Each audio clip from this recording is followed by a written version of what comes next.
Hello everybody, and welcome back on Safari Live to our sunset drive.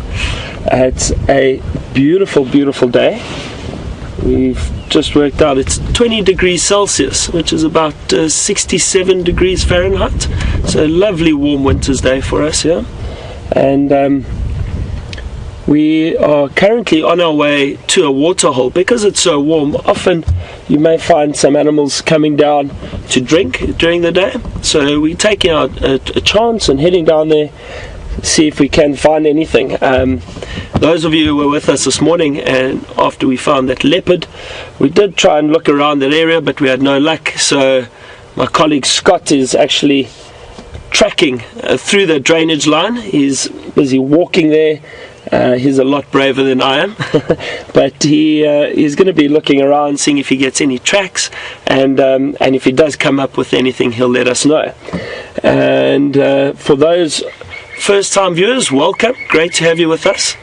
And just a reminder that if you have any questions or any comments, please just tweet us if you are on Twitter at with the hashtag Safari Live.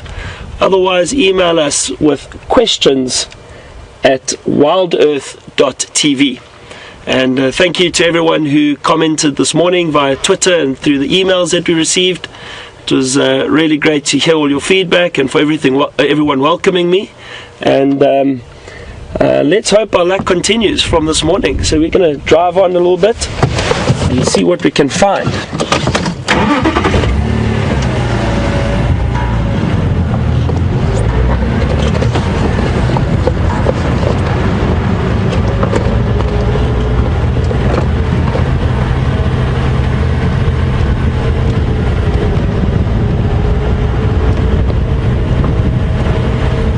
We have James on Djuma this afternoon, and those of you who were with us this morning, as I mentioned, James and I actually go quite far back. James trained me as a guide, so it's great to be driving around this area with him, and we'll see what the two of us can find for you this afternoon.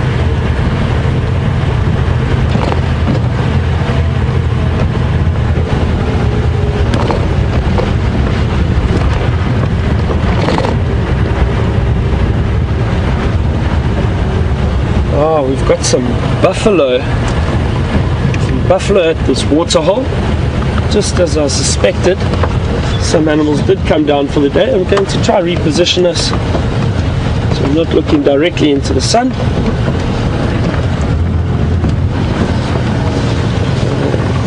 There we go.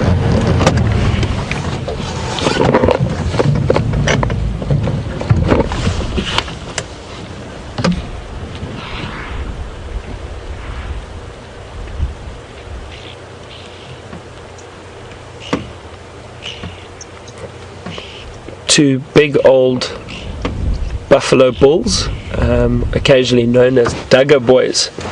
I'm not sure if any of you have heard that term before, Dugger boys. It's the word Dugger comes from a Zulu word, umdaga, which means mud, and mud or cement. What Zulus would do, or traditional tribes, is they would mix mud with a bit of sand or stone, and they'll often use that to build their walls of their houses. But how the Dugger boys got their name is because they constantly wallow in the mud, or they do enjoy wallowing in the mud. It's a way for them to cool down and get rid of ticks and fleas. So they love the mud, and I think that's how they got the name Dugger boys.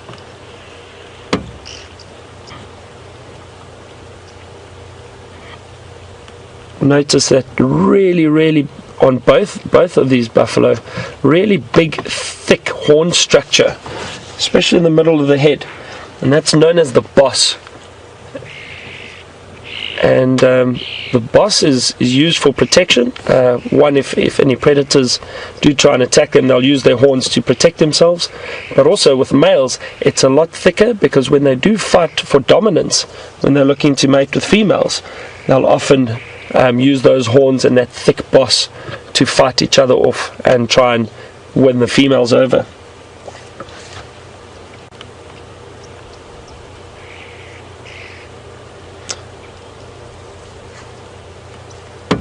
There's an old story that a buffalo bull manages to look at you as if you owe him money,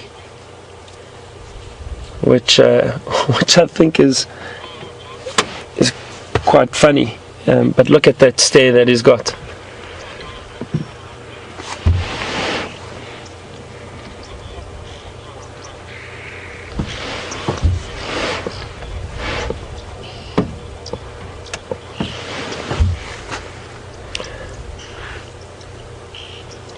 Can hear a lot of oxpeckers on the buffalo. I can see them flying around. Whenever you're walking through the bush, it doesn't matter where you are, but an oxpecker is a wonderful, wonderful bird to listen out for, because they'll always alert you whether there are animals around. It doesn't necessarily mean buffalo. It could mean any antelope species, giraffe, but rhino and buffalo especially. So you'd know if you hear oxpeckers, you always have to be very vigilant and very aware of what's going on around you, because chances are you're going to see something. And again, it just shows, when you are in the wild, in the bush, you don't just rely on your eyesight. We need to try use our other senses too, our smell, our hearing, and that's how a lot of the time we find these animals, just by picking up little clues in the bush.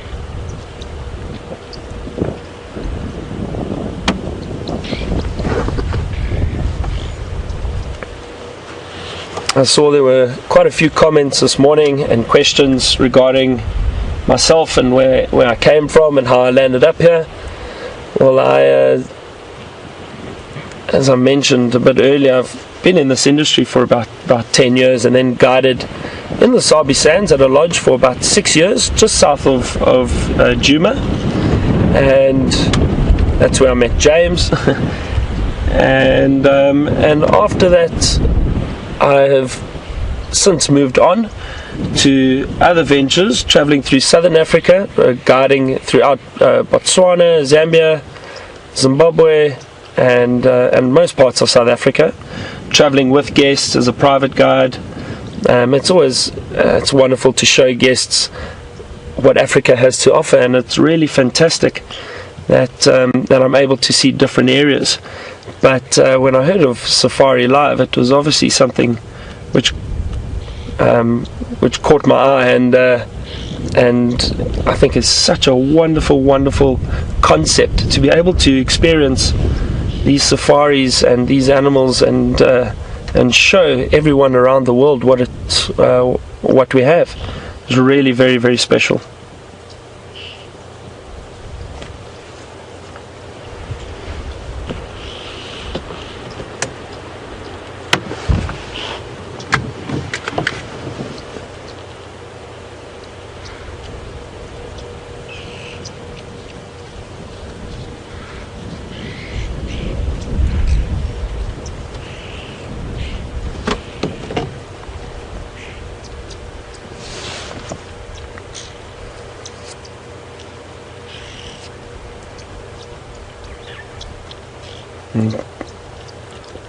Just Andrew focusing on some weaver nests above the waterhole there. Andrew's on camera with me this afternoon. It's always great to have him around. We drove together this morning, helped me out quite a bit getting to know this area. And as I mentioned, James on the other vehicle, and he's with Phil this afternoon. And then Nikki and Eugene in the FC. Always great to have them supporting us from there.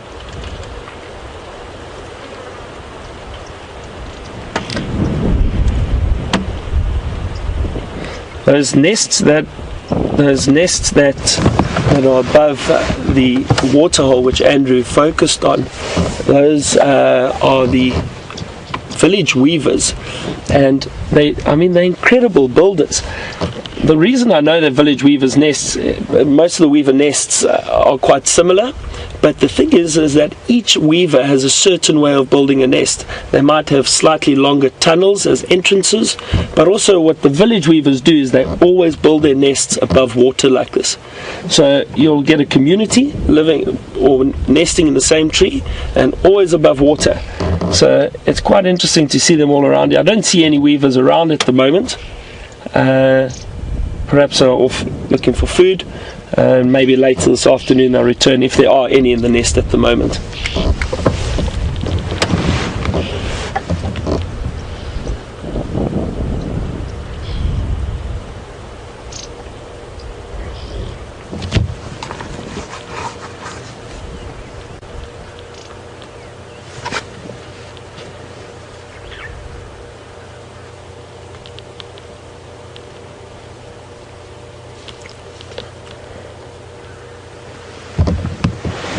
And hello and good afternoon to Raisa, who's one of our regular viewers, and she wants to know which leopard we saw this morning at the hyena den.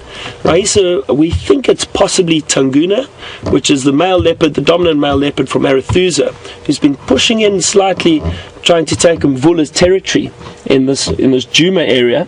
So we think possibly it was him. We did get a quick view of him, but he was a little nervous, a little skittish because he bumped into the hyena. I don't think he thought the hyena was there or knew that the hyena was there until he came around a bush and saw him. So that's possibly why I was a little nervous. The hyena did chase him off, and also because Tanguna is now coming into a new territory. He's challenging the dominant leopard around here, so he's going to be a bit nervous. He's going to be looking around, constantly watching his back. He wants to assess the area. He doesn't want to make a mistake and bump into another big male leopard. They don't like confrontation too much, so he's going to be very wary of what's going on around him. Oh, look, and another animal's come down to drink. Beautiful warthog. I sometimes laugh. Guests always ask me if you can use beautiful and warthog in the same sentence. I definitely think so. I think they're fascinating animals, and they've got such character.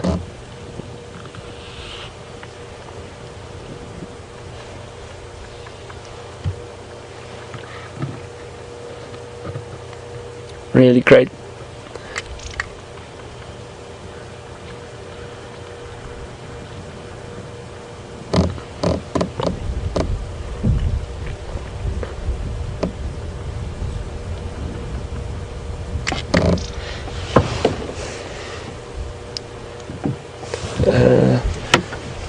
So this is fantastic, and I always say, as a guide, it's wonderful if you try to predict something. And I mean, we do get, I wouldn't say used to animal behavior, but you tend to read it as best as you can, because you've viewed it for many years, and you kind of notice general movements. But again, you can never predict too much. But it's always great when you think something's going to happen and you arrive at a waterhole and there are animals down here drinking. And just as I said, it's quite a warm day, 20 degrees Celsius, about 67 degrees Fahrenheit. So especially in this dry time, the animals do need water. That's exactly what this warthog is doing now, getting a good drink of water. They also really enjoy wallowing in the mud.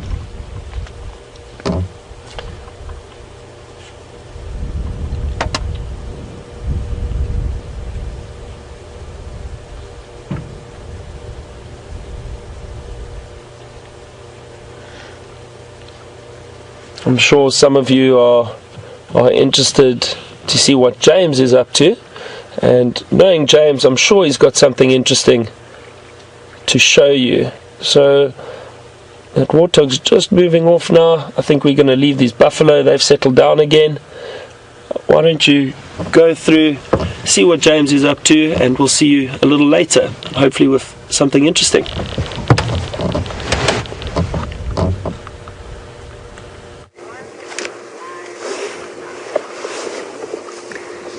Hi everyone, and welcome to Jiga. We are deep in the western hemispheres of Arethusa at the moment.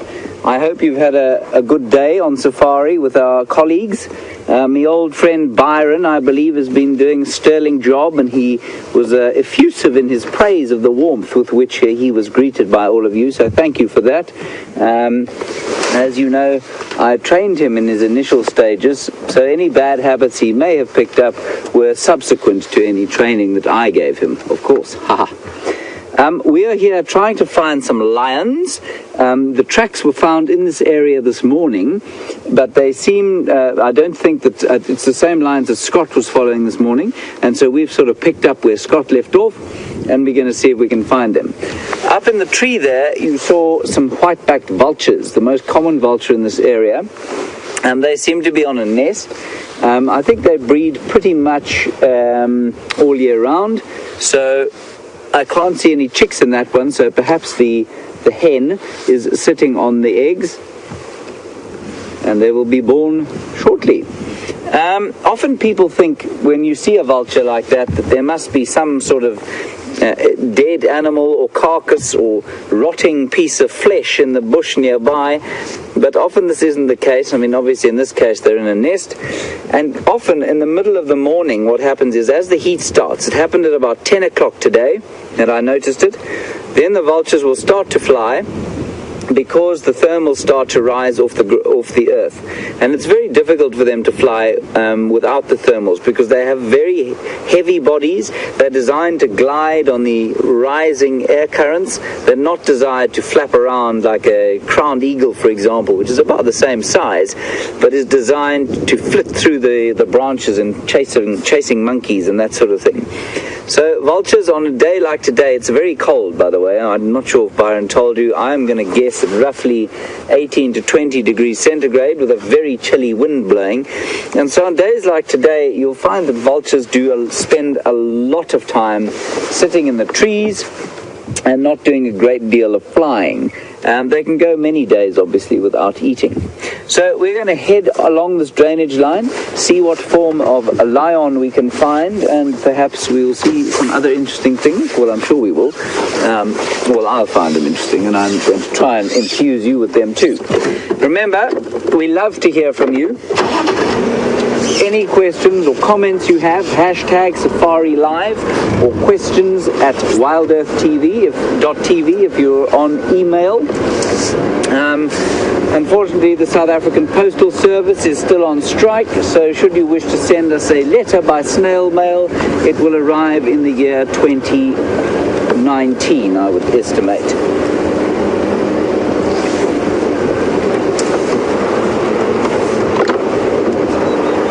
I'm just going to show you this bush. Now, Phil, can you just shine off on the bush? Oh, I've got Phil with me, by the way. Highly important part of the game drive, of course. Without Phil, we don't see anything.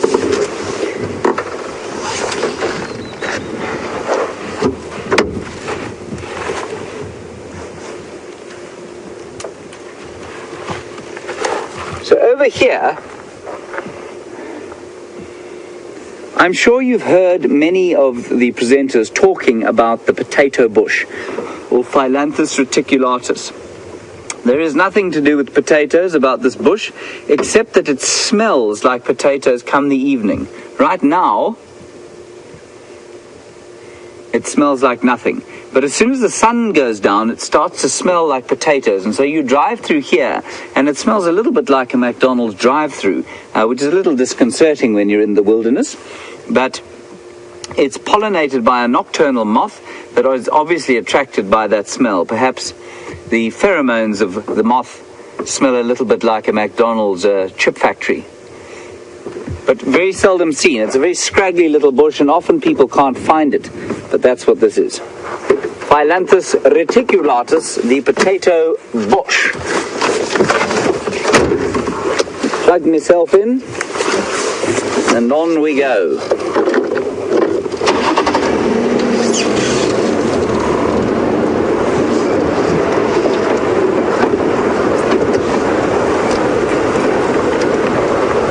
So we're in an old riverbed, and like I said the other day, it's always amazed me how many of these dry riverbeds there are,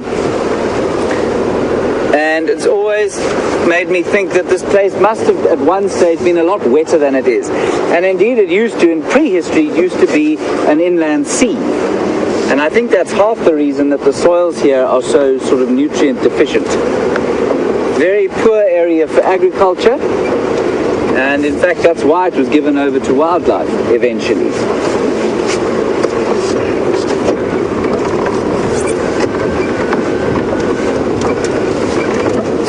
on the tracks of the lions.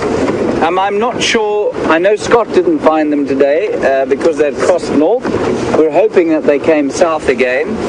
And I believe that they killed an impala yesterday, and that would not have fed all 7 of them for very long.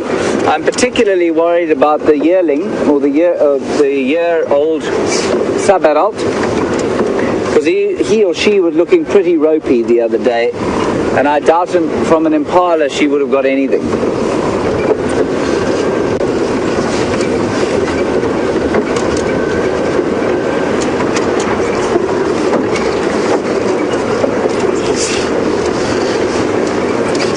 Quite a windy day because of the front coming through, so a good day for lions to hunt. They like to hunt in the wind because it disperses their scent, and animals, obviously, their prey can't smell them coming or hear them coming.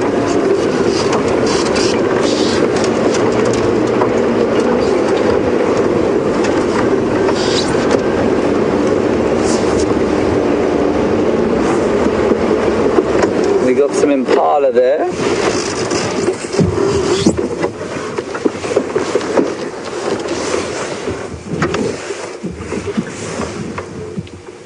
Now, very early this morning, I obviously wasn't on drive. I was dispatched to the so-called civilization of Hoedspruit. Civilization I use there in the loosest possible way. But I had to walk to fetch a vehicle to go in. And the full moon was out. It was the most stunning scene. Before the sun had come up, there was just a bit of sort of gold on the eastern horizon, and in the west the moon had cast a sort of blue and eerie glow over the clearing through which I was walking. And I saw a male and a female impala, and for the second time only in 10 years, I saw them mating. I think it's very late for them to be doing that, and that's probably why there was only one female there. But it was the most... they hardly noticed me, or they certainly pretended not to notice me, and it was a wonderful sort of culmination of the rut that finally happened, and obviously that will then culminate in the lambing season in November. But it's such a rare occurrence to actually see. We know it happens, and it's supposed to normally happen under the cover of the darkest of the night, but it was fascinating to see in the light of the early sort of full dawn moon. Right, we're going to push on now.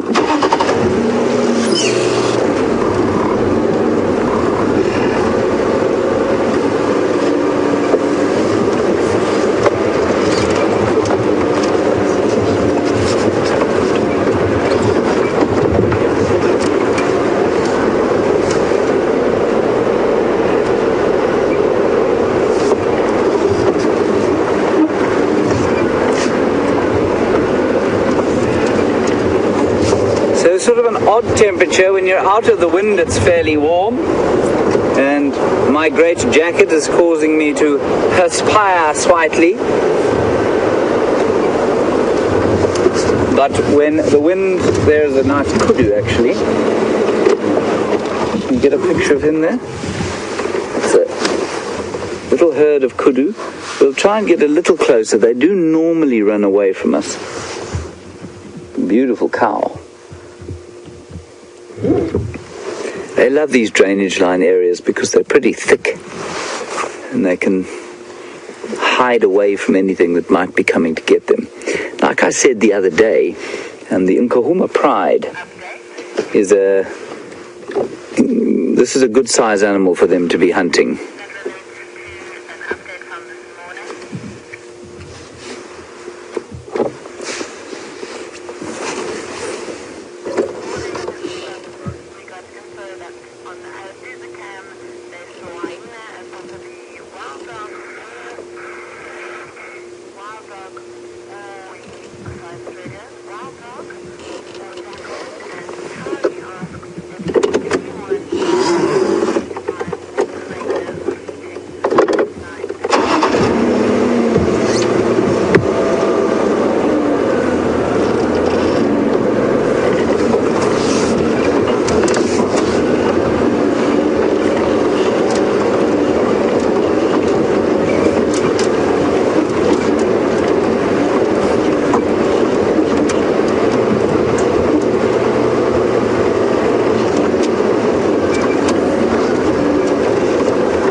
beautiful kudu cow. We've had a question from, I think it's Tally or Callie, sorry, the radio is a little bit rough this afternoon with the front coming through.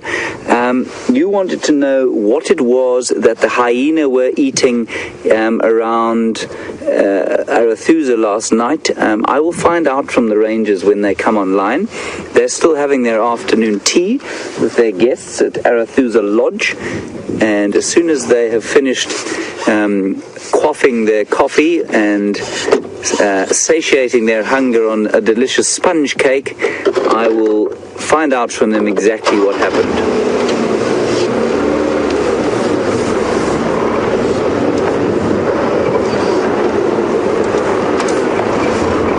Haven't seen many kudu bulls around since I've been here, all 10 days that I've been here, or 11 days now.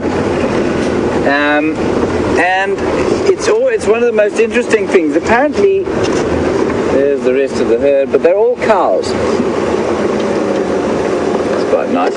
Apparently, a kudu bull will only live for about 7 years, where the females or cows potentially live for up to 14 years, and apparently that is because the kudu bull has those huge spiral horns which make it very difficult for them to actually run away from predators. So they live in very thick bush, and the horns get caught up in the branches as they try and run away, and so they seem to get smashed a lot more than kudu cows do.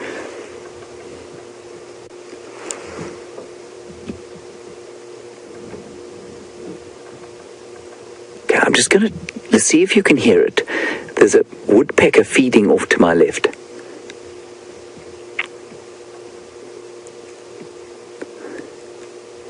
I don't think these microphones are going to be quite sensitive enough.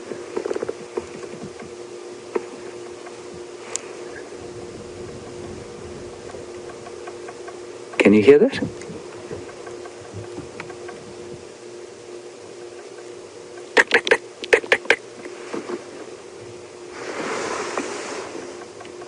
Trying to see if I can see it.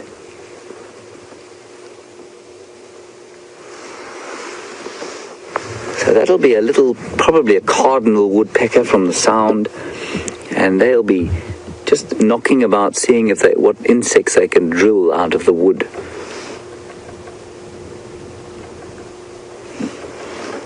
And those huge radar-like ears of that kudu cow are a fantastic way for them to hear. Ears even more important for them than it is for the likes of impala, which have much smaller ears proportionately, mainly because the kudu will be found in thick bush where sight is not quite as important as hearing. They need to be able to hear the rustle of any leaf and the footfall of a soft cat pad as it walks through the undergrowth.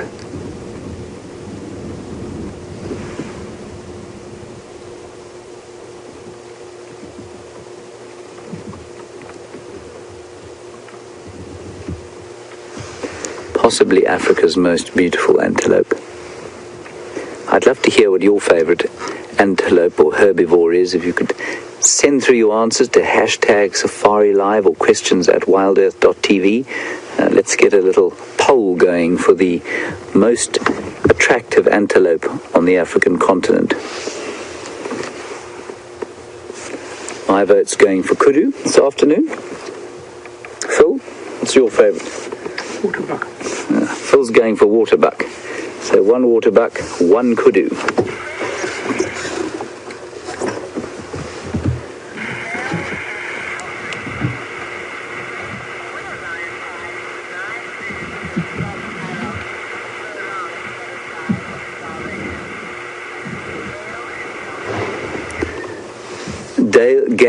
Dale, sorry, the radios are not good. I think your question is, would a lion pride not hunt ever to the extent that they'd starve to death? Is that correct?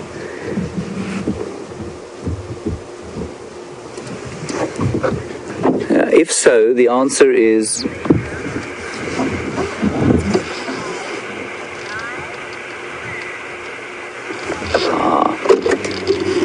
Okay, let's carry on.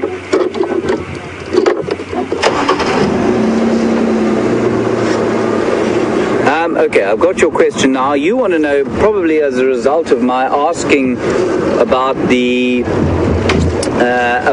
or not asking, my concerns about the sub-adult and whether, looking a bit ropey. You want to know if a lion pride would ever let the sub-adult starve to death. The answer is yes. Unfortunately, they would. We tend to think of, it's quite difficult for us to understand, but we often think of lion prides as being some sort of socially cohesive and egalitarian society, which it really isn't. And if there is not enough pride or food for the adults, if the adults are not able to satiate themselves, it's not uncommon for the youngsters to eventually become so weak that they get left behind in the pride. The same cannot be said for wolves or for wild dogs, which will normally go back and feed their sick and their injured and their young. So that little lion that's not looking so good is going to have to fight for every morsel that he gets, and if he can't fight for it, chances are he will die eventually.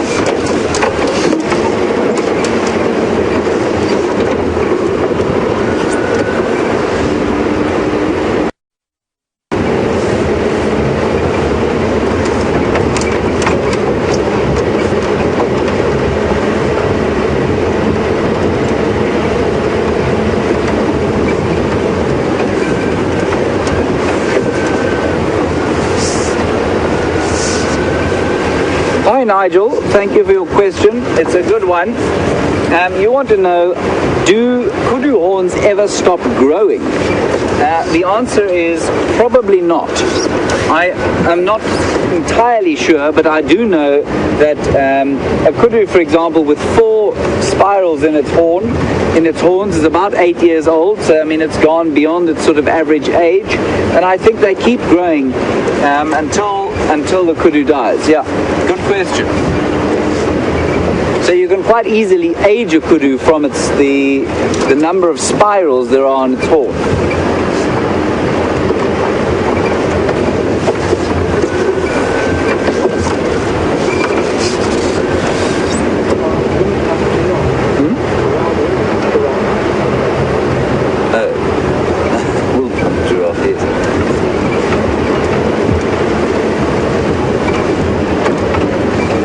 Right, I am now in terra incognito.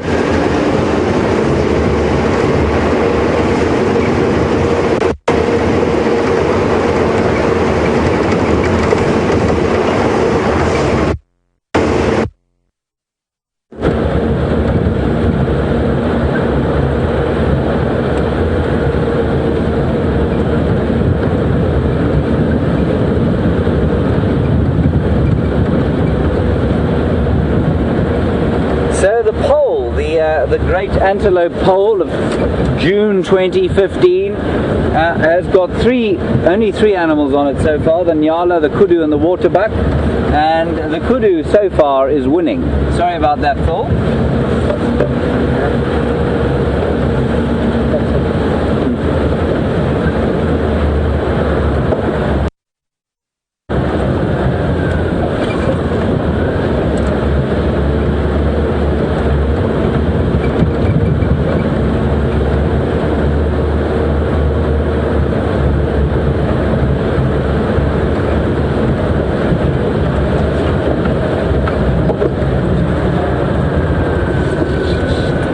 Try and catch these birds. Did you see them, Phil?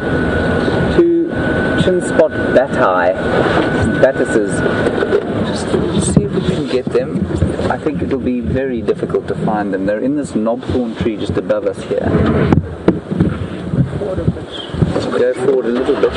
Also on the antelope pole, making an appearance, is the sable, the Gerinook, which is an extremely long neck that looks like a sort of impala with an elongated neck. They live in East Africa. I know those batises, I'm afraid, are invisible. And also a sable. And the sable I quite like as well, I must say. The Gerinook to me looks a little odd. We've also had an eland.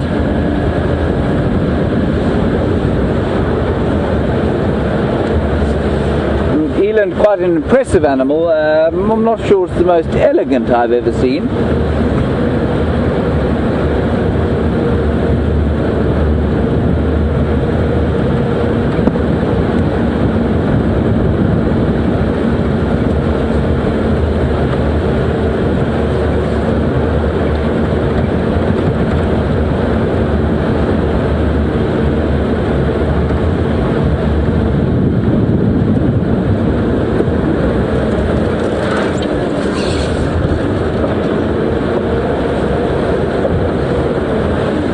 About do we have eland at Djuma? The answer is no, not at the moment. They've probably been seen in the Sabi sands maybe twice in the last 20 years. You must remember, as I've mentioned a few times in relation to other animals, what happens is that when this area was sort of bought out and parceled out by private landowners, everybody started to put water in. So before, when an area like this in the summertime probably wouldn't have had that much game, it would have migrated north to a place like the Timbavati, where the perennial rivers are, not the perennial, the annual rivers are, and come back down here for the winter to the Sand River where the perennial rivers are. Then we probably would have had more sable, more in the way of eland, and the more rare antelope. In fact, in some areas of the Kruger Park, roan, which are the most rare antelope we get here at the moment, were shot for rations because they were so plentiful. But now, as soon as in our typical sort of Western way of doing things, we started chopping the land up, and everybody had to have his own water hole because we felt that water was the most attractive things to animals. And what that did was to increase the number of impala hugely, increase the number of zebra hugely, and it concentrated the lions, the main apex predator, around the water sources, which meant that non-water dependent species like sable and roan and eland and even wildebeest to a certain extent, their numbers started to be decimated because there was no way that they could get away from the water. And if they couldn't get away from the water, they couldn't get away from the lions. And so the lions used to pluck off their calves very quickly, and so the populations started to drop. And that's why we don't find huge numbers of eland and sable and roan and even reedbuck in areas like this anymore. That sort of philosophy of giving as much water as possible is starting to change, and so in time I'm hoping those species will come back.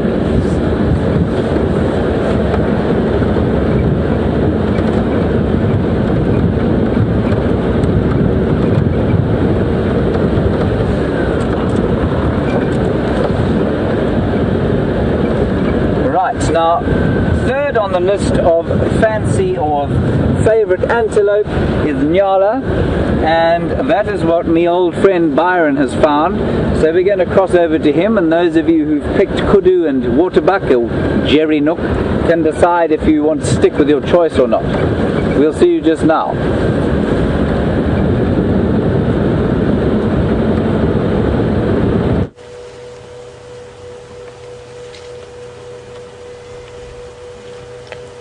Welcome back, everyone. And those of you who just joined us, you're with Byron and Andrew again. And I know James has just been asking everyone how or what their favorite antelope is, or most beautiful antelope. And we're with a big family of Inyala at the moment. And I hear that is a favorite for a lot of people. It's definitely one of my favorite in these areas. Really beautiful. Got quite a number of females here. There's a really young one with the females. It's difficult to see. It's quite hidden at the moment.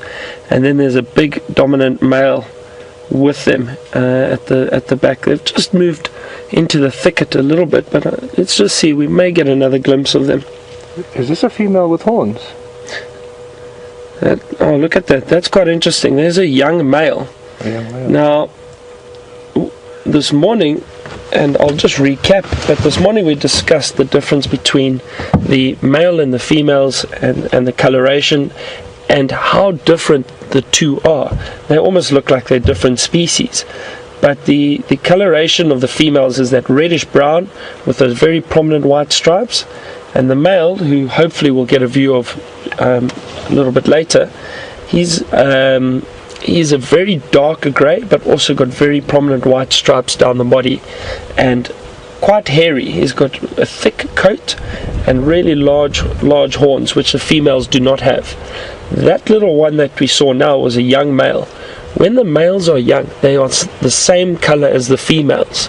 The older they get, they then begin to turn that dark grey color when they become more mature.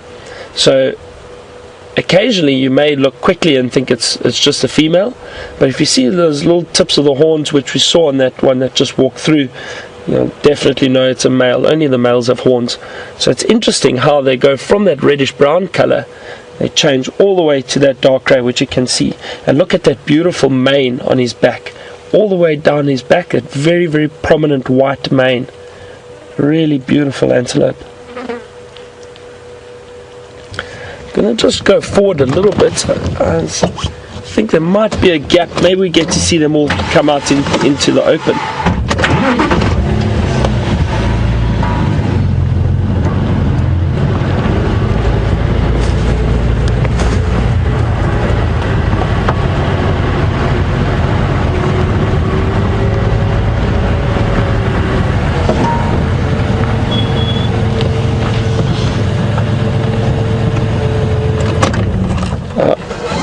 They are hiding from us a little bit. The Inyala love moving through these thickets. They're browsers, so they feed on all the leaves of the trees. So these thick areas are ideal for them. There you can get a glimpse of the little one walking through there.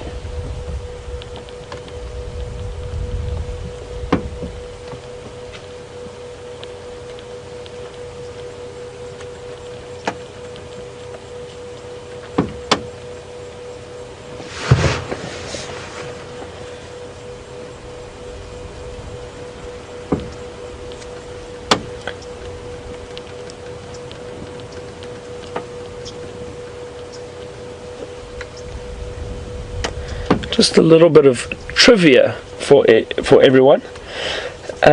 With antelope, you have the males are often known as bulls or rams, and the females are often known as cows or ewes. I'd like to know if any of you back home know, and without Google, what the Inyala male is known as and what the female is known as. And just a reminder, any questions or any comments you have, hashtag Safari Live if you're on Twitter, or alternatively email us with questions at WildEarthTV.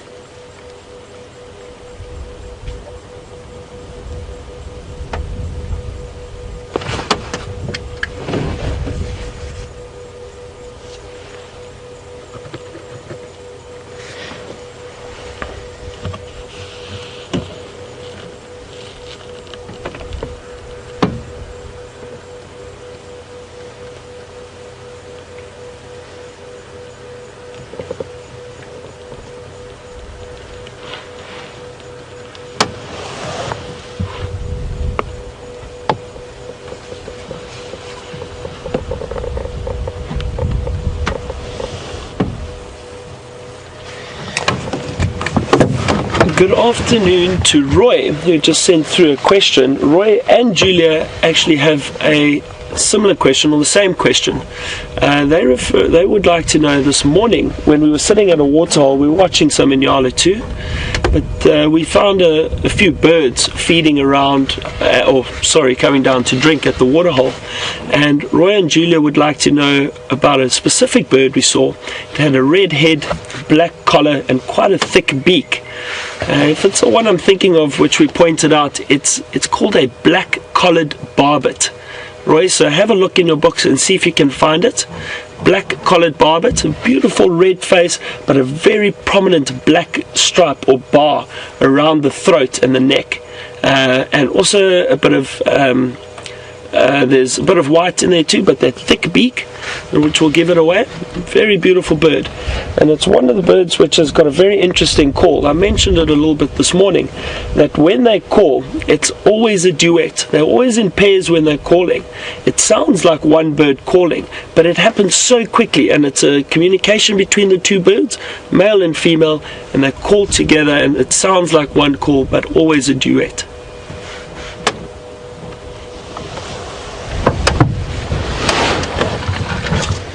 It appears as if these Inyala have moved a little bit further into the thicket. And it's a little tricky to see them now. I think what we're going to do is carry on a little bit and see what else we can find along this road.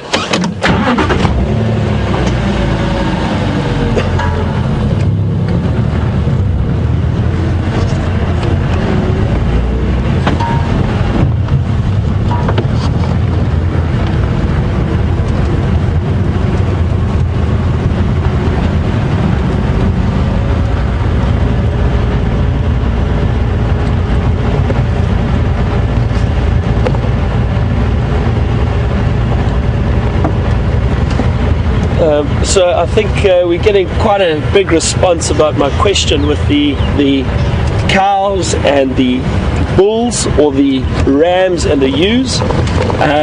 Some of our viewers are saying stags. That's mostly related to deer. Now, just quickly, the difference between deer and antelope, and we don't have native deer in Africa. The deer they have got antlers which they shed annually, so they will lose their antlers annually and regrow them every year, especially during the mating season. And whereas the antelope in Africa, their horns, so they've got horns, their horns grow throughout their lifetime, and they do not lose them during the summer seasons or the winter seasons. Those horns will stay with them the whole time and constantly grow throughout their lifespan. Getting back to the Inyala and the other antelope species, the Inyala, and those of you who wrote in saying their male is a bull and the female is a ewe, you are correct. And it's quite a tricky one actually, and I'll tell you why. The Inyala is the not benchmark, it's the middle of the range of antelope in terms of size and where the name actually starts to change. So any antelope smaller than an Inyala, the males are known as rams and the females are known as ewes. Any antelope larger than an Inyala, the males are known as bulls and the females are known as cows. So the Inyala is the exception, where the male is the bull but the female is the ewe.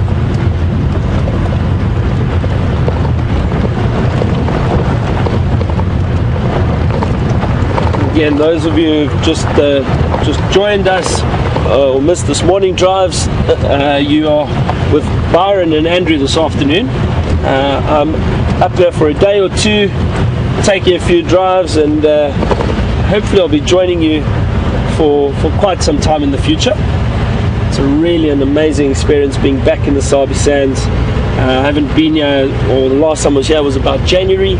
So it's great to be back and see how the bush has changed. You know, we're in winter, it's a lot drier than the last time I was here. January is in the middle of summer for us.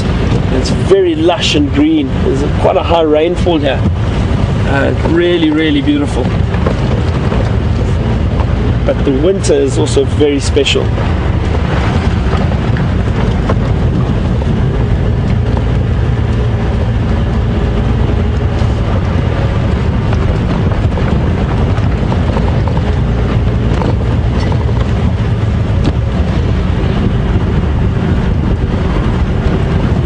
So just getting back to those, or that question that I asked earlier, and those of you who got it right, well done to Crystal, Philu and Elaine.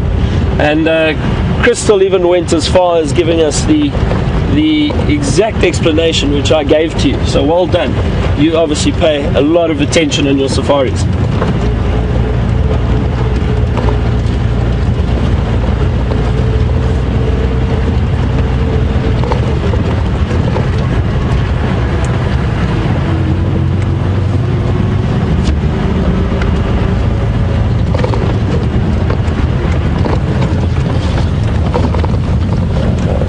Birds at the top of the tree here. Oh, birds are always tricky. Let's see if Andrew can try get a glimpse of them. Hang on, they're moving towards the tree. Perhaps we can view them.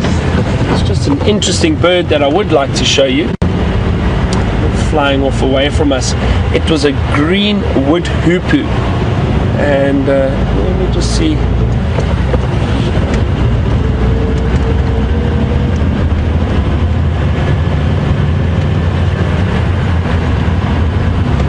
Flying away from us.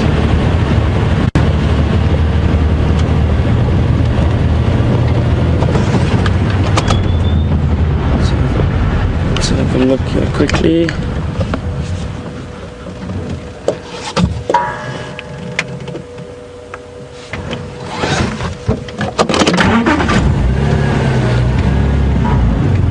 These birds are quite difficult to see. They're usually in groups, and they fly in small flocks or family groups, but they just evading us at the moment. They're not willing to be filmed this afternoon. But I believe James might have a bird or two for you. So why don't you cross back to James, see what he's got and what he has to say.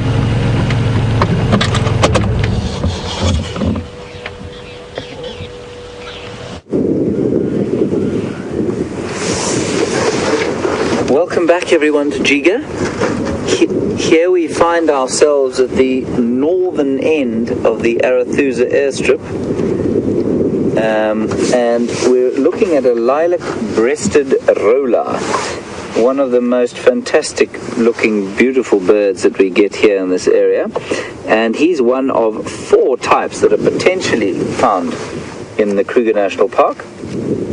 Together with his friend, the European roller, the purple roller, and the racket-tailed roller. In fact, even a broad-billed roller would be found here. So that's 5 kinds of them.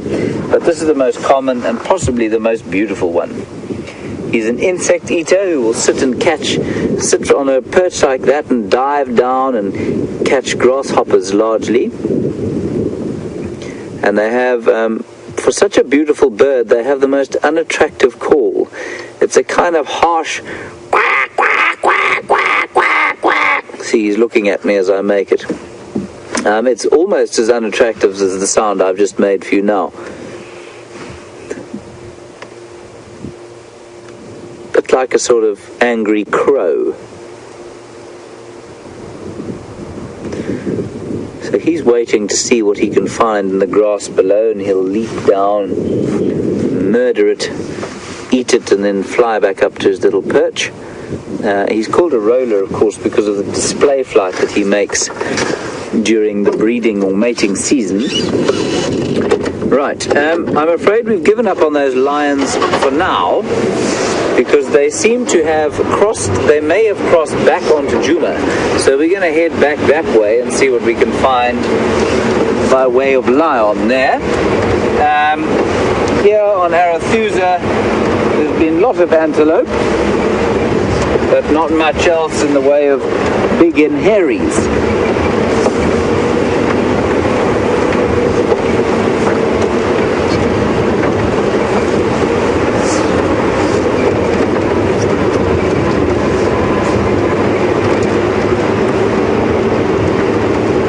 John in California, thank you for your question and welcome.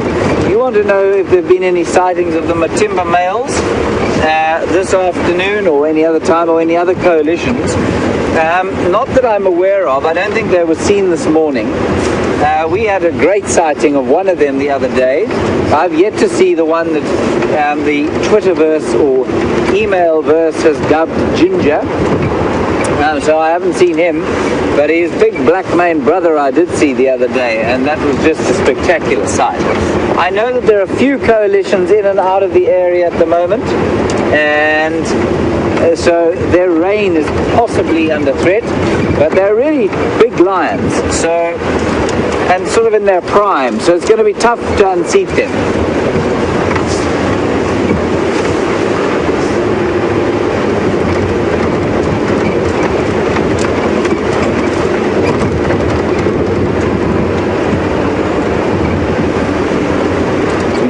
Off to the right, doing not much, so we're going to carry on.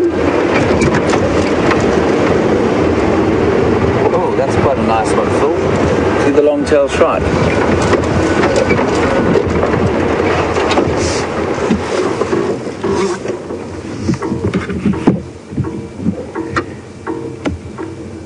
We have what's called a magpie shrike now, used to be the long-tail shrike.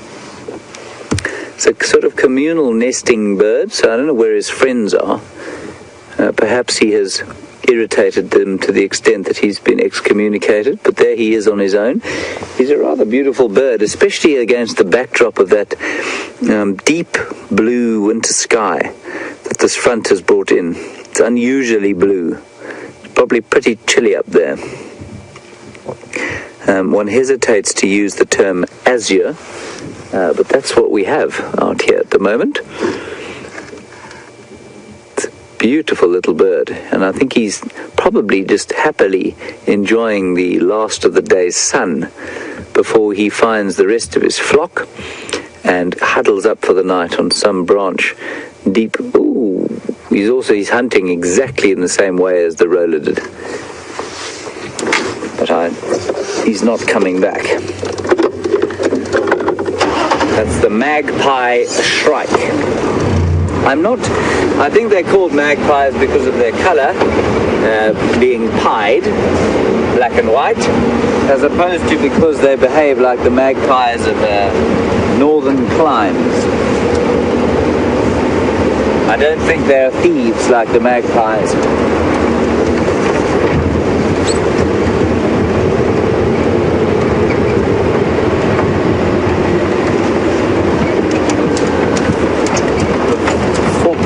Drongo.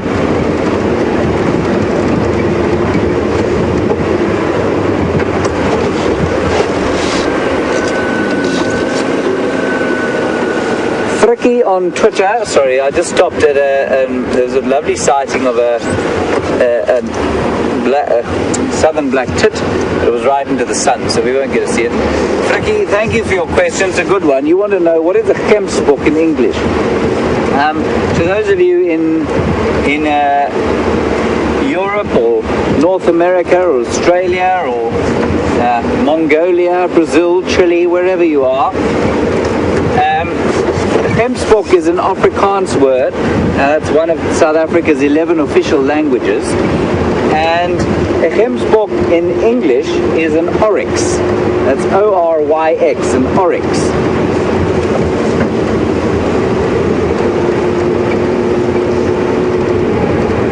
We have another kudu on the road, covered in ox pickers. We'll get a whole lot of kudu here.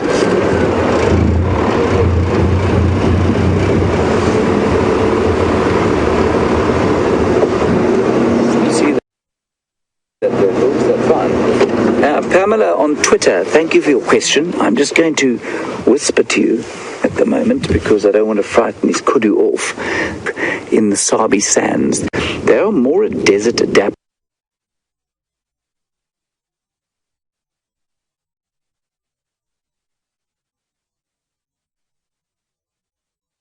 species. So they'll be found on the high veld, and that's an oryx or gemsbok. They'll be for a desert adapted species, and so they'll be found mainly off in the Kalahari and on the high veld and into Namibia, where they're special where there's special adaptations.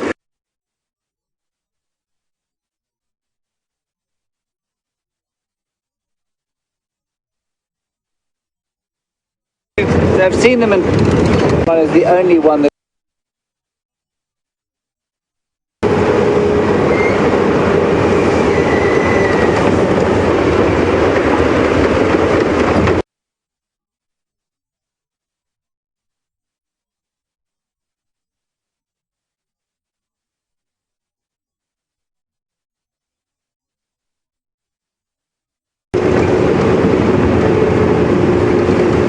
haven't found any.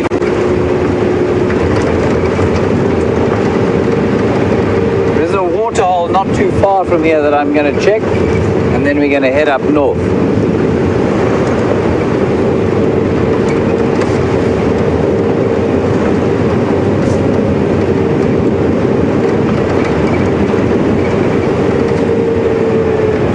Maybe the water hole that Byron checked earlier this afternoon. But as those of you who were with us 2 mornings ago, you would have seen that Brent spent a great deal of time at one of the water holes, and then when I pitched up about 15 minutes later, there were 2 lions. So it's never a bad idea to check the same area twice.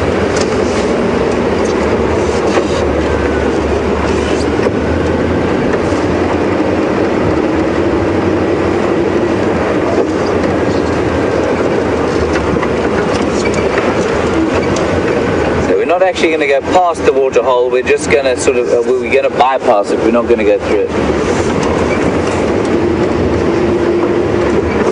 I'm going to have a quick look at this tree here. Phil, if you can focus in on this big tree. I shan't dally long here, but this is a brown ivory tree, or Berkemia discolor. And the interesting thing about it is that it is normally, I've only ever seen it growing on termite mounds. This is the first example of it that I found that, where it isn't growing on an obvious mound. It's possible that the seed was dragged underground by a non-fungus grower, so a termite mound, a termite that doesn't build a mound, like an Odontotermes, for example, or a harvester termite, and maybe that's how this one has grown. But normally on big termite mounds, on bigger fungus-growing termite mounds, beautiful trees, especially in the summer, and they're what we call semi-deciduous. So it will lose.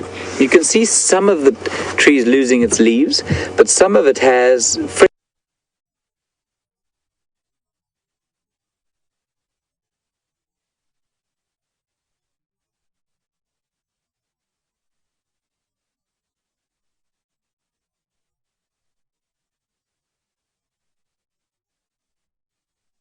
leaves already, so it's never completely without leaves. So it never goes into the dormant phase that a lot of winter trees do, and that's quite an interesting adaptation, especially in winter. There's plenty of sun in winter.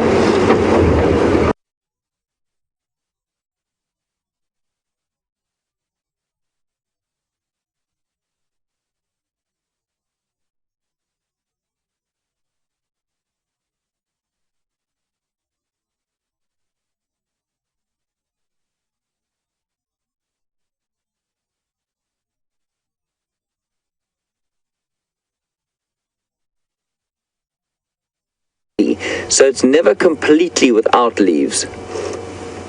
So it never goes into the dormant phase that a lot of winter trees do, and that's quite an interesting adaptation, especially.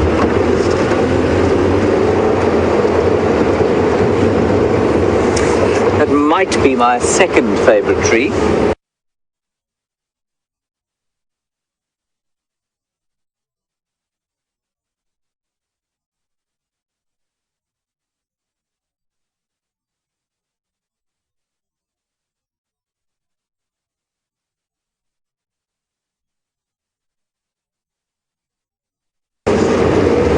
I have to show you this view. Go out to the west there.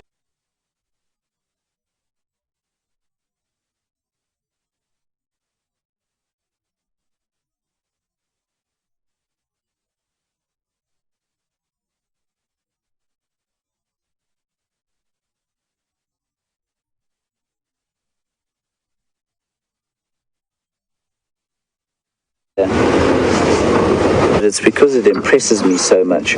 We have some sort of fire blazing in front of them.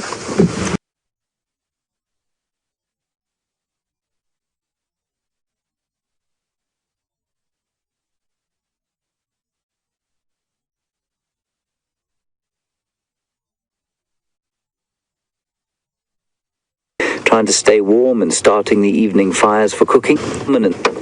That's on one of those koppies that you can see in the distance there.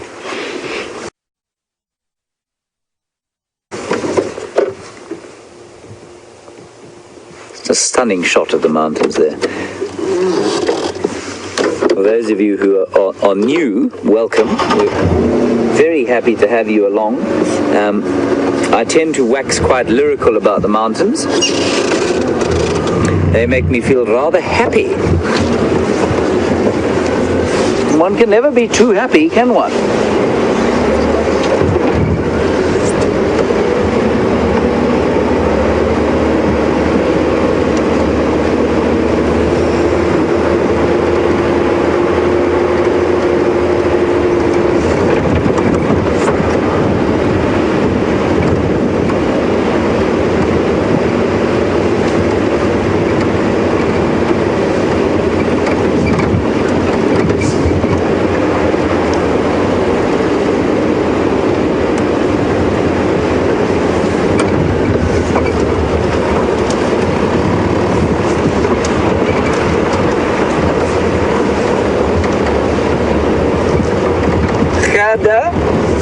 Welcome back. Lovely to have your continual contributions. Thank you very much for them. You want to know what was the tree? I think you've probably just tuned in. Where have you been? That was a brown ivory tree, or Bohemia discolor. Normally grows on termite mounds. And then Raisa, you want to know what my favorite tree is? My favorite tree, Raisa, is the Lofeld milkberry, or Manilkara mochisa. And I'll show that to you now. It's kind of to me it represents a kind of tree where a spirit might live, or some form of African goblin or African hobbit, something like that. There's just got a sense of fairy tale around those trees.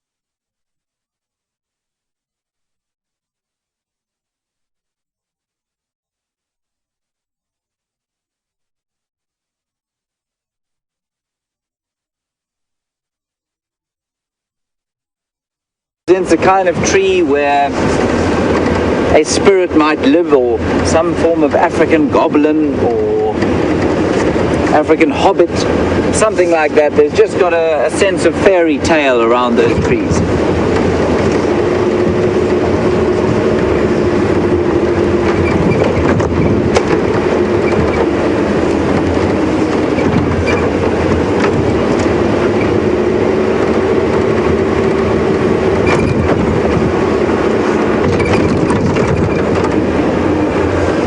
An uncomfortable speed. Phil is strapping himself in because I need to get close to the north as possible. So we're going to go across to Byron. If we could spot anything, we've got a brief view of some waterbuck, which is quite nice, but they were in quite a thick area and they did run off from us.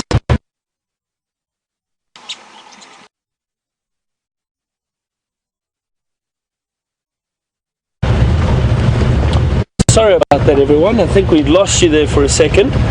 I understand James had you entertained with trees. That's a wonderful subject. So it's a big old dead leadwood, and they're a fascinating tree. They really are. The wonderful thing with the leadwoods is that they, even after they've died, they can stay standing for anywhere between 50 and 100 years. They are very, very hardy tree, very, very strong, solid wood. The sunset behind it really, really is incredible. You see that very distinct bark, very hard. There's no bark which peels off. Oh, and there's a little squirrel sunning himself, possibly trying to get last bit of warmth from the sunlight before going into the tree to sleep for the night. It's amazing what you see when you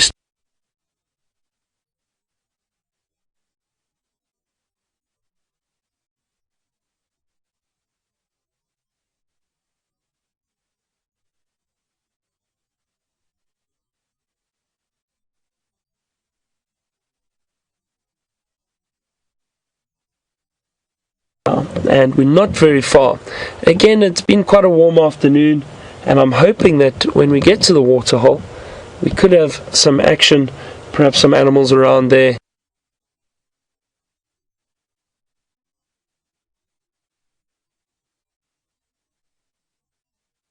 And chat about. Let's carry on.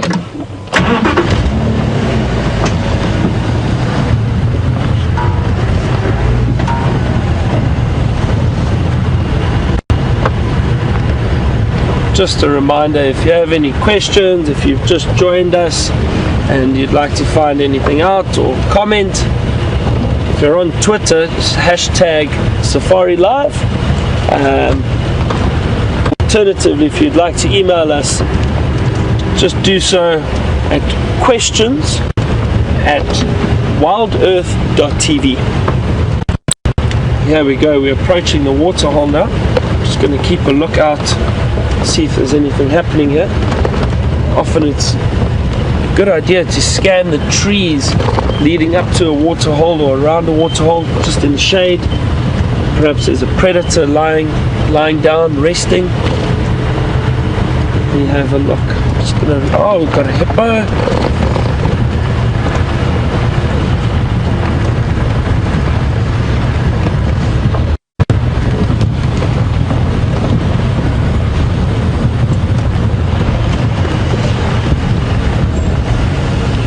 Go. Look at that.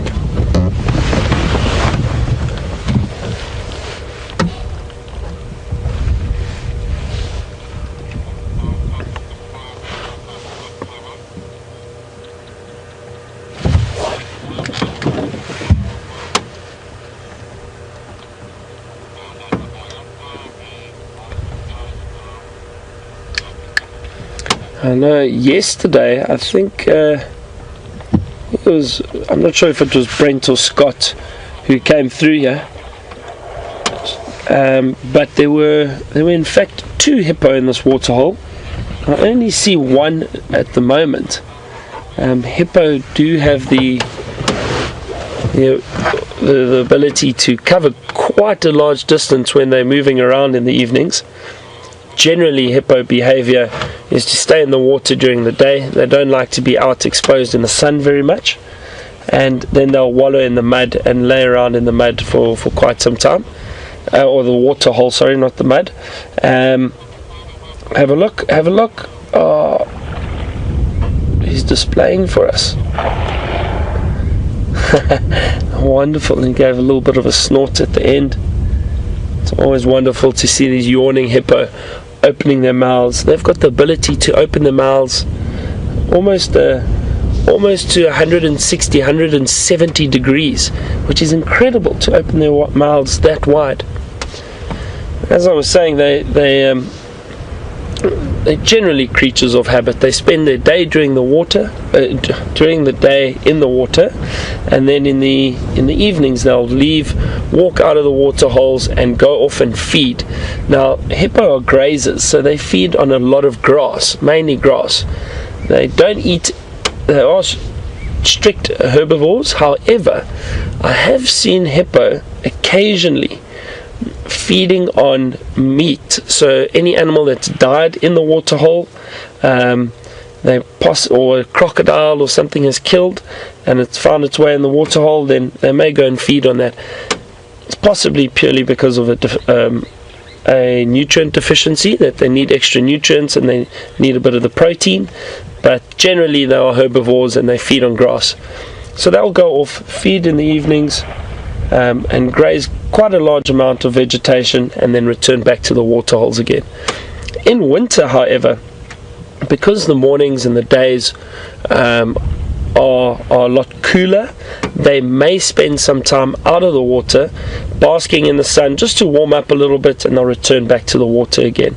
But it's not uncommon to see a hippo out of the water in winter. And getting back to where that other one went, perhaps it went off feeding in the evenings or last night, and then just decided to go to another waterhole. Perhaps it had come from another waterhole. I understand that for the last week or two this has been the only hippo here, so perhaps the other one wandered a little bit too far, found this waterhole and thought it'd spend the night here, and then or the day rather, yesterday, and then decided last night that it would return back to wherever it came from.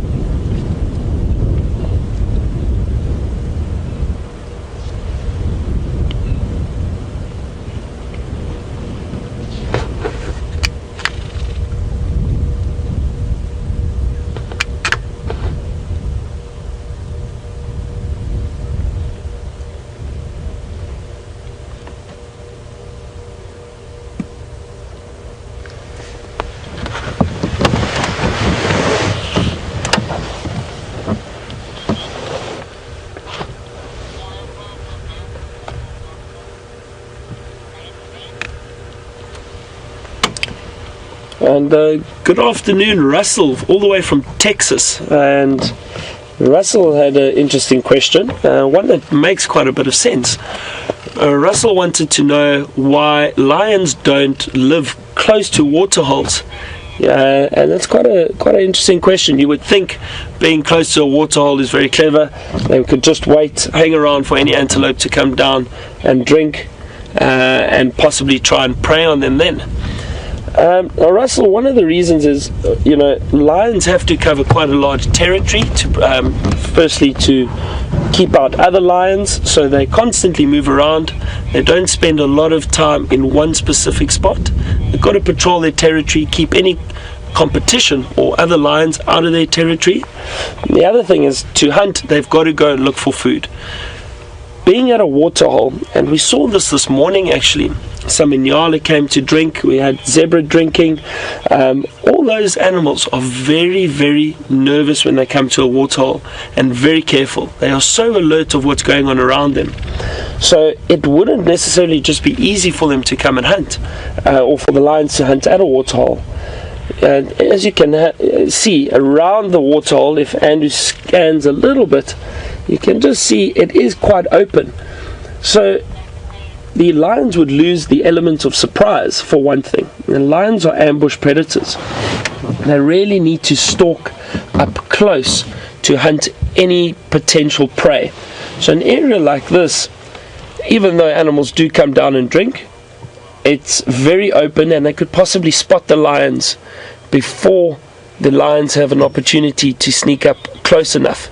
So the animals, whatever it may be, whether it's zebra or any antelope, all those animals are very quick and very agile, so they could easily run away from the lions before the lions had a chance. I hope that answers your question, but I think that's possibly one of the main reasons, is that it's a little bit too open for them, and they do have to patrol territories and keep out competition. So it's not always easy to just hunt right next to a waterhole.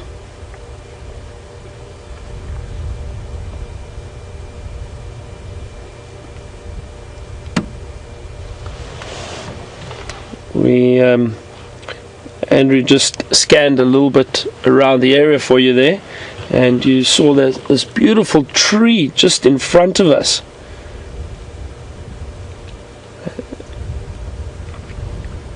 And I know James was asking you about favorite trees, and I'd like to know if any of you know what tree this is.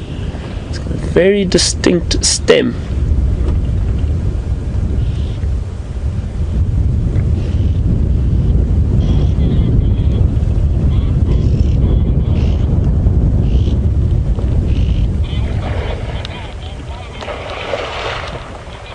Getting another big yawn from the hippo, a little bit of a thrashing around in the water. They'll often do that. It's just a display. They tend to do that quite often in the afternoons, getting a bit active. They've been resting for most of the day, showing us this is his territory. We mustn't go into the water. So a lot of it's got to do with warning and just a territorial display.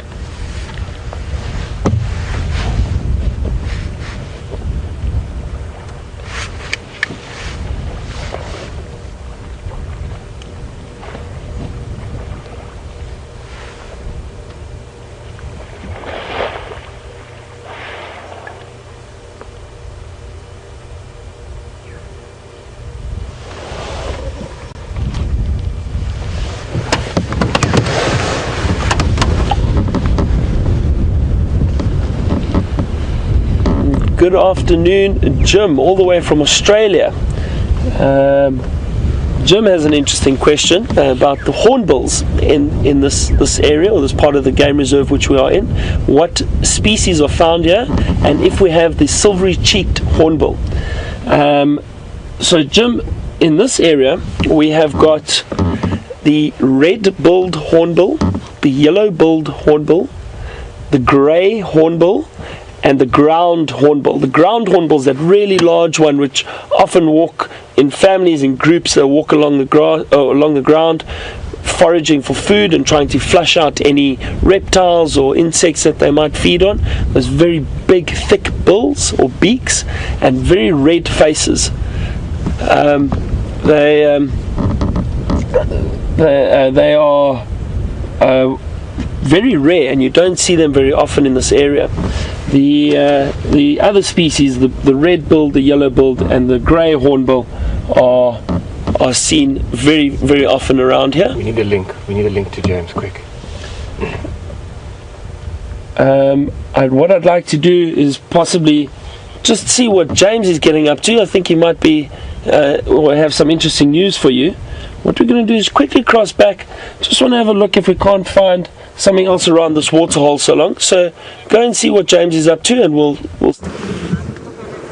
Welcome back, everybody. We've got a pack of 5 wild dogs here. Just stand by 1 second. Just fantastic to see. The most endangered, second most endangered carnivore in Africa, and certainly one of my favorite animals. I'm so excited to see them.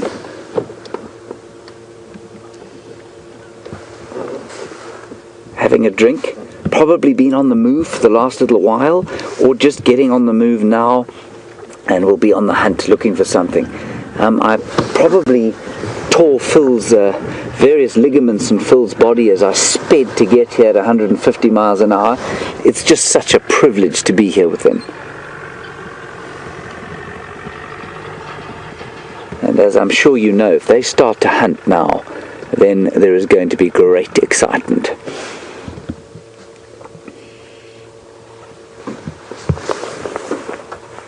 Try not to move too much. Okay, sorry. I'm moving with great excitement. The cameraman's shouting at me now.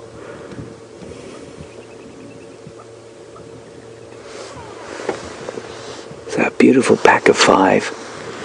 I'm just going to try and find my binoculars to see if I can find the alpha female, who should be about to give birth.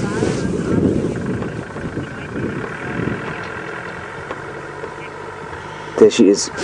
Look there, Phil, the darkest one there off to that side there. The one behind the one leading away, Phil, if you can get her. She's either lactating or about to start lactating. She's definitely heavily pregnant or may have given birth. I can't tell from here.